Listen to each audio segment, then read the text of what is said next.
bienvenue à Vie de foi. Aujourd'hui, j'ai le plaisir de recevoir l'évangéliste Yanis Gauthier qui nous vient de la France. Bonjour Yanis. Bonjour, pasteur Joël. Gloire à Dieu, merci d'être là. Merci de m'avoir invité. Ah, gloire à Dieu. Moi, je crois que cette émission va vraiment être importante. On va parler, en fait, le titre, c'est « Vous avez dit accro ». On va parler de délivrance, on va parler, de l'esclavage, mais surtout, on veut vous encourager aujourd'hui parce qu'il y a des gens qui sont esclaves au péché, qui sont dans des dépendances. Et j'ai des histoires à vous raconter, en fait, comment j'ai vu des hommes être totalement transformés. Et je sais que toi, Yanis aussi, tu exerces le ministère depuis de nombreuses années. Tu as vécu beaucoup de belles choses. Tu as vu des personnes être totalement transformées par la puissance de Dieu. Mais avant de parler de transformation, on doit faire l'état des lieux un peu et voir que, il y a des situations assez compliquées qui sont difficiles pour les gens. Il y a plusieurs chrétiens même qui s'imaginent « je suis esclave et je n'arrive pas à m'en sortir ». Donc aujourd'hui, on va parler de dépendance, d'addiction. Et en fait, tu as aussi écrit un livre qui s'appelle « Addiction ».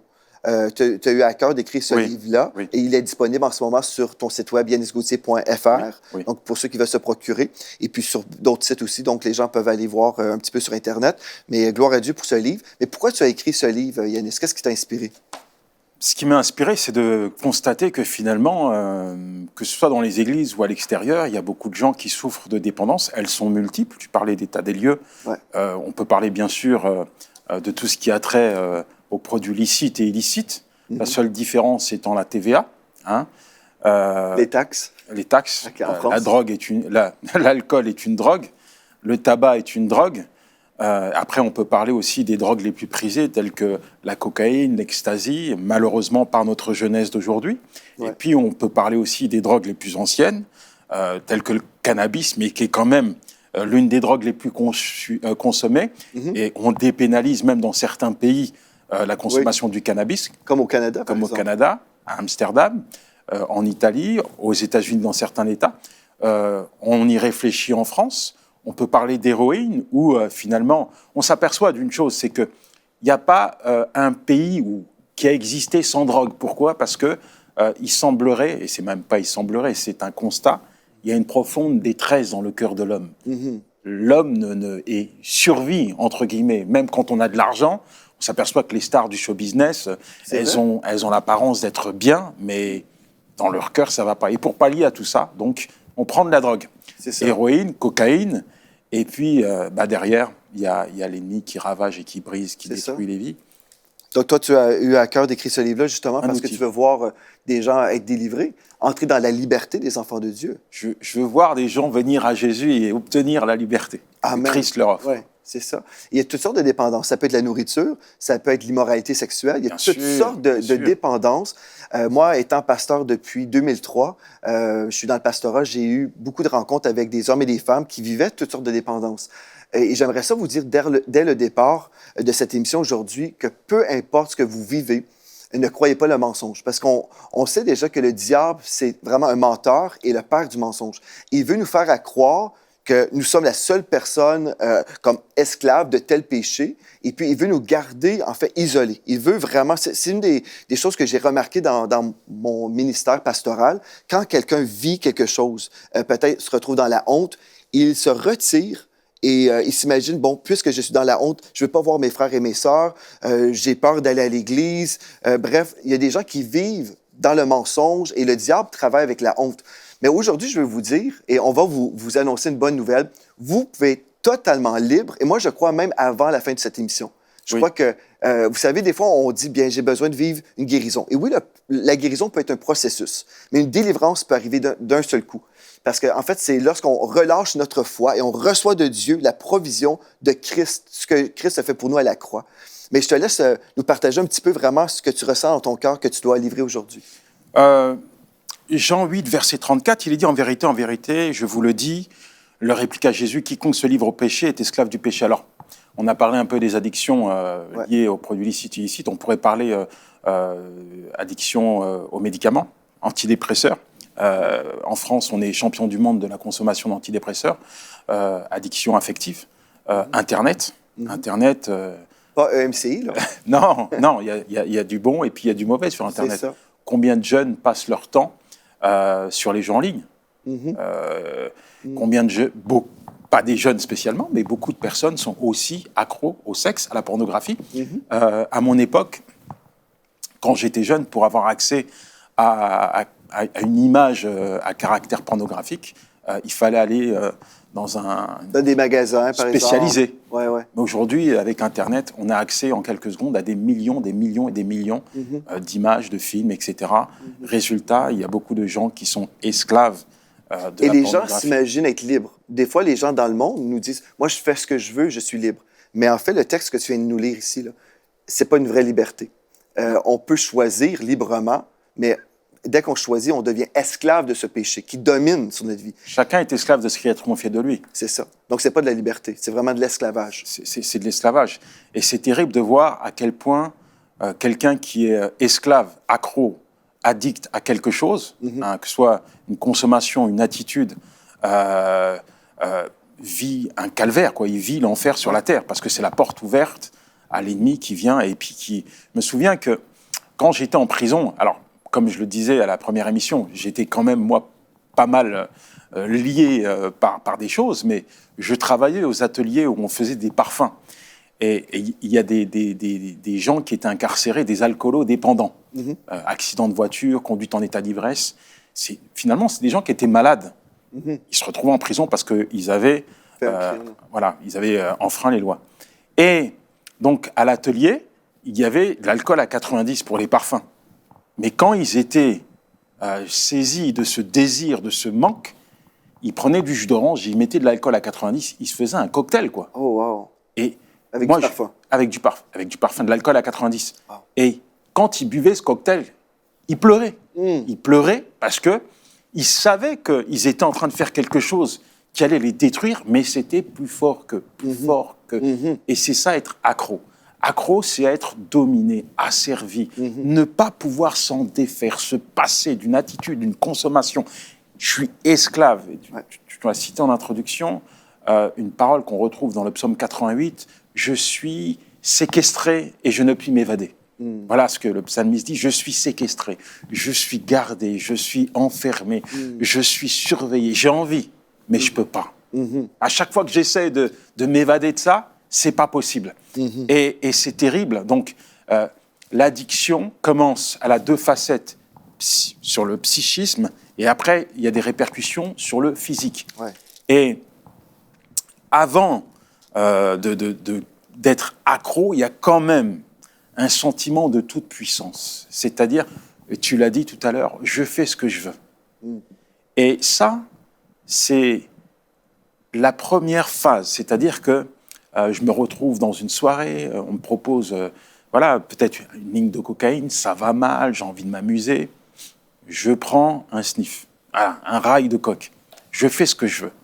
Et la personne a ce sentiment de toute puissance, de pouvoir contrôler son addiction. Elle ne se voit même pas comme accro. Elle se voit juste, consommatrice, consommateur d'un produit ou d'une attitude. Mais c'est moi qui contrôle. Ouais. Mais en réalité, derrière ce produit, il y a quelqu'un. C'est l'ennemi qui utilise un produit pour dominer et pour asservir. C'est ça. On ouvre une porte spirituelle, en fait. On ouvre une porte spirituelle. J'ai toujours dit, moi qui vendais de la drogue, j'ai toujours dit, aujourd'hui, c'est pas pour lui faire de la pub, mais le plus gros dealer du siècle, c'est le malin, c'est pas moi. C'est le malin. C'est lui qui propose de la drogue, c'est lui qui le met dans la main des gens. Et quand la personne réalise qu'elle est accro, c'est quand elle réalise qu'elle ne peut pas se passer d'une attitude. C'est ça. Elle ne peut pas s'en défaire. Elle est contrôlée, dominée. C'est ça. Il en résulte que c'est un piège parce qu'elle rentre dans un processus où elle va se mettre à côtoyer des gens qui lui ressemblent, qui se ressemblent, s'assemblent. Elle va utiliser des mensonges. En fait, elle va essayer de camoufler son addiction par des mensonges, par une attitude. Elle se met en danger. Elle est contrainte à faire cela. Et aujourd'hui, il y a beaucoup de personnes qui sont addictes et qui n'arrivent pas à s'en sortir simplement parce qu'ils n'ont pas pris le temps, premièrement, d'écouter l'Évangile et de confier leur vie à Jésus. Je me souviens, j'étais dans une église et il y a un jeune qui vient qui me dit « Oui, Yanis, j'ai un problème avec la pornographie. » Il sait qu'il a un problème. Et il me dit « À cause de ça, j'ai coupé la communication avec mes parents, j'ai bousillé mes études, Je passe mes journées, mes nuits devant un ordinateur. À se détruire, en fait. À se détruire. Il me dit, quand je vois une fille derrière un ordinateur, j'ai envie de mettre ma tête dedans. Mais c'est terrible. Hein. Et je lui dis, écoute, moi, je vais te donner 2 clés. La première, c'est tu donnes ta vie à Jésus, tu vas le faire tout de suite, et il va te libérer de ça. Mais la deuxième, c'est par ton attitude. Tu rentres chez toi, tu prends ton ordinateur, tu le jettes par la fenêtre. Il m'a dit, la première, je veux bien, la deuxième, je ne veux pas. Wow. Parce que l'ordinateur, je l'ai acheté. Oui, mais à cause de cet ordinateur, tu es esclave du péché. En fait, derrière l'ordinateur, derrière une image, il y a l'ennemi, il y a le malin qui soustrait, qui attire. Si on donne notre vie au Seigneur Jésus-Christ, après, il faut prévoir notre victoire. Ah, bien sûr. C'est pas quand la tentation vient qu'on devrait maintenant, OK, qu'est-ce que je fais? Mais avant de vivre la tentation, il faut prévoir notre victoire. J'aimerais te partager un témoignage, Yanis. Il y a un homme que j'ai rencontré quand j'étais pasteur dans une autre ville, avant d'être pasteur là où je suis aujourd'hui. Et puis cet homme est venu me voir dans mon bureau. Il me disait, Pasteur Joël, il dit, ça fait 30 ans que je visionne la pornographie tous les jours de ma vie. Il dit, j'ai été élevé dans un foyer où mes parents regardaient de la pornographie en famille, là. J'ai été exposé comme ça en tant qu'enfant. Et il dit, mais depuis que je suis chrétien, je suis encore lié. Donc, ce que tu viens de dire, bon, c'est bon pour le non-chrétien, mais pour le chrétien qui est lié aujourd'hui. Mais pourquoi donc? Bien, j'ai écouté ce frère-là. J'ai dit, puis il pleurait dans mon bureau. Il disait, Pasteur Joël, je suis chrétien, mais ça fait, en fait, je pense que ça faisait 7 ans qu'il était sauvé, mais toujours pris avec le même péché. Mais pourquoi donc? Un chrétien qui est pris comme ça.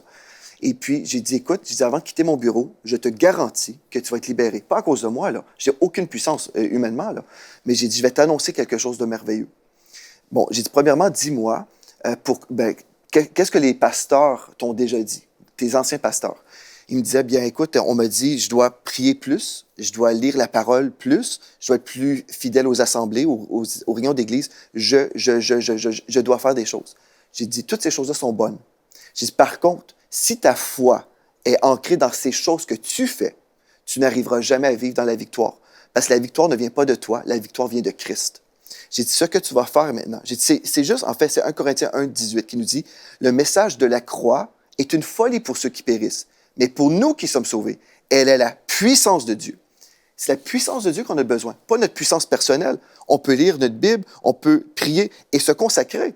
Mais le danger, là, et j'ai connu un homme de Dieu qui a chuté après 40 ans de ministère.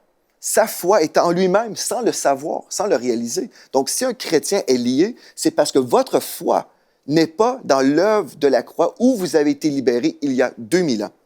Quand on comprend, j'ai dit à cet homme-là, j'ai dit, à partir d'aujourd'hui, j'ai prié avec lui, et j'ai dit, à partir d'aujourd'hui, je déclare la liberté de Christ. Tu es libéré de cet esclavage qui t'a dominé pendant 30 ans. Parce que j'ai lu 1 Corinthiens 1, 18, c'est un verset de la Bible. C'est comme une prescription céleste. Le message de la croix est une folie pour ceux qui périssent, mais pour nous qui sommes sauvés, elle est la puissance de Dieu.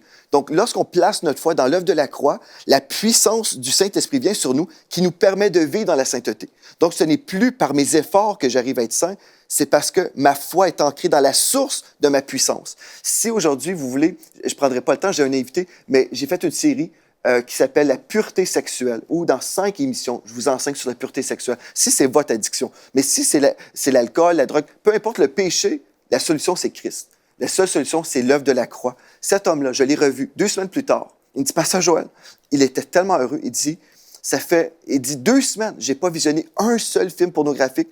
Il dit, de toute ma vie, je n'ai jamais vécu ça. J'ai dit, je sais, parce que ça fait 2000 ans que tu es libéré, mais tu viens juste de l'apprendre que tu as été libéré. Après, je le vois 2 mois plus tard. Pasteur Joël, je suis encore libre. J'ai dit, je sais, Christ t'avait libéré il y a 2000 ans, mais tu viens tout juste de l'apprendre. Ça fait que je veux vous encourager parce que le frère Yanis a dit, il faut donner notre vie à Christ. Et c'est vrai. Mais si vous êtes chrétien et vous dites, moi j'ai encore des problèmes, c'est parce que votre foi a besoin d'être ancrée dans l'œuvre de la croix. La croix, c'est l'unique solution. Je peux vous le dire. C'est ça mon témoignage, frère Yanis. C'est vraiment merveilleux. Et c'est très important d'en parler parce que moi, je reçois des messages de beaucoup de personnes qui sont esclaves de la pornographie, esclaves de la masturbation. Alors, quand on parle de ça, on s'imagine tout de suite un garçon. Non, des filles qui regardent des films pornographiques, qui s'adonnent à tout un tas de choses. Après, derrière, ça crée parfois une sexualité débridée, un mariage qui en souffrance. En souffrance, parce que Et c'est vrai, il y a une parole, Jean 8, verset 44, Jésus dit, il a été meurtrier dès le commencement, il ne se tient pas dans la vérité parce qu'il n'y a pas de vérité en lui. Lorsqu'il profère le mensonge, il parle de son propre fond car il est menteur et père du mensonge. Amen. Et parfois, la subtilité de l'ennemi, c'est de te faire croire qu'au travers de cette attitude, tu vas trouver un soulagement, une compensation. Ouais. Quand on parle aujourd'hui de sexualité dans le mariage, du respect de l'homme et la femme, et ne pas faire les choses d'une manière bestiale, comme on peut le voir aujourd'hui. Et la Bible dit « Malheur à celui qui appelle la lumière ténèbres et qui change le mal en bien ». Mais aujourd'hui, on le voit. Ce qu'on voit à la télé, on pervertit tout. Voilà, parce que la sexualité, c'est bien. C'est Dieu qui a créé la sexualité. Et y a des, voilà, c'est pur, en fait, la sexualité, selon Dieu. On s'épanouit dans le mariage. C'est fait pour ça. Mais aujourd'hui, il y a une telle dépravation que les gens s'imaginent tout un tas de choses quand ils vont se marier, et puis quand ils sont frustrés, alors ils cherchent des échappatoires. Et l'ennemi vient, mais pourquoi tu ne vas pas sur Internet? Parfois, les gens créent une vie sexuelle virtuelle. Virtuelle. Et il en résulte quoi? C'est qu'ils se sont laissés prendre par un mensonge. Ils sont dans un filet où ils sont esclaves. Et ce péché mène à la mort même. C'est à la mort premièrement de leur couple. Ouais. Quand on n'est pas marié et qu'on est jeune, on s'imagine tout un tas de choses sur la sexualité, mais qui n'est pas la gloire de Dieu. Et aujourd'hui, plus on est jeune, plus on est des proies faciles, moins on est armé, moins on est équipé. Et les jeunes, aujourd'hui, on le voit, ils n'osent pas en parler, parce que c'est ça aussi la subtilité de l'ennemi. C'est de te pousser à l'écart et de t'amener à te déprécier. Et tu as honte de ton péché, parce que tu le considères comme une faiblesse, et tu te dis, je suis le seul à faire ça. Quelle honte, c'est une opprobre. Et beaucoup de jeunes sont en souffrance, beaucoup d'adultes sont en souffrance, parce qu'ils sont enfermés dans ce sentiment de honte. C'est un mensonge que le diable a réussi à ancrer dans la pensée de l'homme. Mais c'est vrai que Jésus libère, et beaucoup ont expérimenté cette liberté, mais faudrait-il encore le vouloir, le souhaiter, le désirer? Parce qu'il y a des gens, on l'entend, Pasteur Joël, mon péché mignon. Depuis quand le péché est mignon? Jésus-Christ est mort pour les péchés. Le salaire du péché, c'est la mort. Amen. Tu ne peux pas trouver une satisfaction dans le péché. Et si tu crois trouver une pseudo-satisfaction, derrière vient la culpabilité. Quand tu te masturbes, quand tu regardes des films pornographiques, tu penses être satisfait à l'instant T, mais derrière vient la culpabilité où l'ennemi vient encore t'accuser. Regarde ce que tu fais, tu es quelqu'un de mauvais, tu es sale, va pas à l'église, ne parle pas de ce que tu fais parce que tu as jeté l'opprobre sur ta famille. C'est un menteur. Je parlais avec quelqu'un récemment qui était dans ce que tu dis, là, vraiment cette dépendance. Et puis, ce dégoût de lui-même voulait même, ou l'inspirait même à s'enlever la vie. Hein. Mais il disait, mais je peux pas, je suis chrétien. Il dit, je sais que je dois pas faire ça. Tu as dit une chose très importante dans Ésaïe, au premier chapitre, au verset 18. Il est écrit, au verset 19, « Si vous avez de la bonne volonté, et si vous êtes docile ou si vous êtes obéissant, vous mangerez les meilleures productions du pays. » Puis on parle ici d'un repas spirituel, la relation avec Dieu. Mais tout ça dépend de notre bonne volonté, pas de notre puissance. Le texte ne dit pas « si vous avez la puissance ». La puissance, là, ça ne vient pas de nous. Quand je suis faible, c'est alors que je suis puissant parce que c'est la puissance de Dieu qui vient sur moi. Mais si je n'ai pas la volonté, bien là, je ne peux pas exercer ma foi pour recevoir la puissance de Dieu. Mais c'est très important ce que tu dis. Il faut avoir la bonne volonté. Donc, si j'ai la volonté, je ne veux pas vivre dans le péché, je ne veux pas m'enlever la vie, je veux marcher vraiment, honorer Christ, là, je dois prendre une décision. C'est une vérité. Et il y a une deuxième vérité qu'il ne faut pas oublier. Dans Jacques 4, verset 1, il est dit « Des passions qui combattent dans nos membres et qui nous asservissent. » Des passions. Quand on parle d'addiction, parfois, pour beaucoup, c'est une passion. Ils aiment ça, là. Je suis passionné par cette addiction. Je ne peux pas m'en défaire. Je suis asservi, je suis dominé. Ça, c'est le premier sentiment, passion. On pense qu'on va trouver quelque chose. Mais derrière, il n'y a rien. Je te pose une question. Pourquoi on serait passionné par quelque chose qui nous détruit? Pourquoi l'homme... Je parallèle, hein, j'image un peu les choses. Moi qui suis évangéliste, je prêche aux gens. Je leur dis que Dieu les aime, que Dieu va les libérer. Parfois, j'ai envie de m'arrêter. Quand je prêche, j'ai envie de m'arrêter. Et je dis, Seigneur, mais avec tout ce que j'ai dit, pourquoi les gens restent encore assis sur leur chaise? Pourquoi ils ne décident pas de te confier leur vie? Qu'est-ce qu'il y a? Quand vous discutez avec les gens et vous leur posez la question, est-ce que vous vous aimez? Ils vont, bien sûr que je m'aime. Mais pourtant, c'est pas parce que tu t'aimes que tu bois pas d'alcool, que tu ne détruis pas ta vie, ta famille, tes enfants. Tu aimes tes enfants, mais pourtant tu mets ton foyer en ruine, en faillite. Tu commets l'adultère. Tu aimes tes enfants, mais tu es passionné par le jeu. Tu mets ton engagement financier de la familiale en péril. Je connais des gens qui ont joué leur maison au tiercé.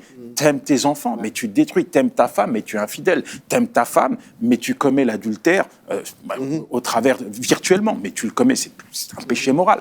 Donc, parfois, quand on prêche l'Évangile, on se demande, mais Seigneur, je leur donne la vérité. Ouais. Tu es la solution à tous les problèmes, et pourtant, ils ne décident pas de confier leur vie. Parce que derrière la passion, il y a un lien fort qui est spirituel. Ouais. C'est absolument vrai. Donc, on va parler de ça aussi, parce qu'on a besoin d'expérimenter vraiment cette libération spirituelle. Une des choses aussi, je crois, comme un facteur, et quand je parlais avec quelqu'un récemment, je disais, en fait, tu n'as pas de vision pour ta vie. Parce que sans une vision, le peuple est sans frein. Donc, j'ai dit, est-ce que tu aimerais avoir une épouse, des enfants, le ministère? J'ai parlé avec quelqu'un récemment, j'ai dit, est-ce que c'est ça la vision que tu aimerais? Ou tu veux vivre autre chose? J'ai dit, est-ce que tu veux avoir une femme de Dieu dans ta vie? J'ai dit, est-ce que ta vie en ce moment reflète en fait le scénario que tu veux vivre? Quelle est la vision? Si on vit dans le péché, c'est parce qu'on n'a pas la vision de bâtir notre vie avec le Seigneur et on a une vision ailleurs. Donc, encore, on est victime du diable, on a cru un mensonge ou spirituellement, on a été aveuglé.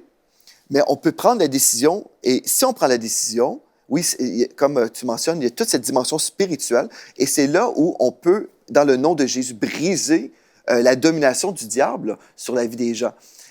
Mais il y a un texte aussi dans Romains, chapitre 7. L'apôtre Paul, ici, il nous donne un texte qui est vraiment important. Je pense que ça peut vous aider à la maison. Il dit, en fait, au verset 18, « Ce qui est bon, je sais, n'habite pas en moi, c'est-à-dire dans ma chair. J'ai la volonté, mais non le pouvoir de faire le bien. » Donc, il a la volonté, mais pas le pouvoir. Comment ça, donc? Car je ne fais pas le bien que je veux et je fais le mal que je ne veux pas. Et si je fais ce que je ne veux pas, et ce n'est plus moi qui le fais, c'est le péché qui habite en moi. Ici, on parle de la nature pécheresse. Je trouve donc en moi cette loi. Quand je veux faire le bien, le mal est attaché à moi. Car je prends plaisir à la loi de Dieu selon l'homme intérieur, donc selon l'esprit. Mais je vois dans mes membres une autre loi qui lutte contre la loi de mon entendement et qui me rend captif de la loi du péché qui est dans mes membres. Là, remarquez au verset 24. « Misérable que je suis, qui me délivrera de ce corps de mort? » C'est la question aujourd'hui. Qui va me délivrer de ces addictions? Grâce soit rendue à Dieu par Jésus-Christ, notre Seigneur. La solution, c'est Jésus. Encore une fois, c'est notre solution. Et dans 1 Corinthiens 6, verset 12, il dit « Tout m'est permis, mais tout ne m'est pas utile. Tout m'est permis, mais je ne me laisserai pas dominer par quoi que ce soit. » C'est ça. Et aujourd'hui, je pense qu'il y a beaucoup de chrétiens la crainte de Dieu est importante. Ouais. Dieu nous appelle à marcher dans la sanctification, dans la consécration. Et c'est important de faire une introspection sur sa vie de tous les jours, au quotidien. Ouais. De se dire, est-ce que ma vie est à la gloire de Dieu? Est-ce que ce que je suis en train de faire, c'est à la gloire de Dieu? Plusieurs fois, il m'est arrivé de faire justement des séminaires sur la relation homme-femme, sur la sexualité homme-femme. Et lorsque j'aborde certains sujets épineux, parfois il y a des gens qui viennent me voir. Oui, mais ça, c'est pas marqué dans la Bible. Ce que tu dis, c'est pas marqué dans la Bible. Je leur dis que le corps, Dieu l'a créé, chaque partie du corps a un fonctionnement qui lui est propre. Et oui, mais ce que tu dis, est-ce que c'est marqué dans la Bible? Je dis, mais moi, à chaque fois quand je me pose ce type de questions, je me dis, est-ce que mon attitude glorifie Dieu ou est-ce qu'elle ne glorifie pas Dieu? C'est tout. Ouais. À partir du moment où on a la réponse, on sait quelle attitude adopter. Et aujourd'hui, il y a beaucoup de gens, finalement, c'est un peu comme... qui se permettent des choses, en fait. Qui se permettent des choses. Ils vous font entrer dans leur maison, ils vous montrent leur salon, tout est beau, tout est clean, mais ils ne vous amènent pas dans leur chambre. Mais c'est vraiment dans le secret qu'on voit le cœur de l'homme. Et il y a beaucoup de gens qui vivent à la lumière et qui, malheureusement, sont esclaves du péché. Et je ne peux pas croire qu'ils sont heureux, parce que quand tu as goûté l'amour de Dieu et que tu es dominé par quelque chose qui te détruit, tu n'es pas heureux, tu ne peux pas être heureux. Et c'est peut-être le message qu'on veut véhiculer aujourd'hui, c'est de dire, Jésus-Christ est capable de libérer n'importe quel pécheur Amen. de son péché. Avec le temps qui nous reste, j'aimerais vraiment qu'on prie pour les gens à la maison parce que je sais qu'il y a plusieurs personnes qui disent « Tu as décrit qui je suis. Là. Vraiment, je suis accro. » Mais Dieu veut changer cette étiquette sur votre front. Il veut déclarer, au lieu d'être pécheur, saint. Vous pouvez devenir un saint aujourd'hui. Vous pouvez être totalement affranchi, libéré, parce que Jésus a non seulement payé pour le pardon de nos péchés, mais il a payé pour notre victoire quotidienne. C'est-à-dire, il nous donne la puissance pour marcher dans la sainteté. Et si vous voulez recevoir la puissance de Dieu aujourd'hui, j'aimerais ça, Yanis, est-ce que tu pourrais prier pour les personnes qui veulent vraiment tourner la page sur le péché? Ils prennent la décision aujourd'hui, je veux honorer Dieu avec ma vie, je veux prévoir ma victoire, mais je veux aussi que cette dimension spirituelle qui vient contre moi, qui m'oppresse, je veux être libéré aujourd'hui. Alléluia. Quelle que soit votre vie aujourd'hui, je crois que Jésus-Christ est la résurrection et la vie. Amen. Et qu'aujourd'hui, même ceux qui sont morts peuvent revenir à la vie. Et toi qui es là, tu réalises que ta vie, eh bien, t'a échappé. Tu n'es pas fier de toi. Tu es enfermé dans une grotte, comme Lazare. Ça fait des années que tu es dans cette grotte. Tu es lié. J'aimerais te dire qu'il n'est pas trop tard pour t'approcher de Jésus. Amen. Là où tu es, lève la main vers le Seigneur. Dis, Seigneur, viens à mon secours. Sors-moi de cette grotte. Brise les liens, les jougs que l'ennemi a réussi à imposer sur ma vie. Amen. Là où tu es, dis, Seigneur, je veux venir à toi tel que je suis. Je te demande pardon. Je me repens d'avoir fait ce qui ne t'honore pas. Je me repens d'avoir agi, je me repens d'avoir adopté une attitude qui ne te glorifie pas. À partir de maintenant, je veux prendre la décision de te suivre. Je veux que ma vie soit le reflet de ta présence. Je veux te plaire. Seigneur, merci parce que tu entends toutes les prières qui montent vers toi. Seigneur, tu n'es pas là pour coller une étiquette d'addict sur le front de tes créatures. Tu aimes tes Amen. enfants. Tu veux les sauver. Tu as des plans et des projets pour chacun. Amen. Tu ne veux pas que le pécheur se meure et c'est pourquoi tu lui parles aujourd'hui. Amen. Merci mon Dieu parce que tu scelles ces engagements. Tu les entends et tu réponds aux prières. Seigneur, je brise et je détruis tous les liens. Amen. Et je proclame et je décrète qu'ils sont des nouvelles créatures en toi et que ta force est leur force dans le nom de Jésus. Amen. Gloire à Amen. Dieu. Merci beaucoup, frère Yanis. Nous avons été bénis. Et aussi, je veux vous rappeler, j'ai fait la série qui s'appelle « La pureté sexuelle » que vous pouvez découvrir sur le site web emcitv.com. La Bible nous dit « Soyez transformés par le renouvellement de l'intelligence ». Donc, vous avez besoin de savoir ce que Dieu dit sur vous, sur votre marche chrétienne dans la liberté. Donc, je veux vraiment vous inviter à visiter emcitv.com. Merci beaucoup. On a été bénis. Merci à vous d'avoir été là. Et d'ici à demain, soyez richement bénis.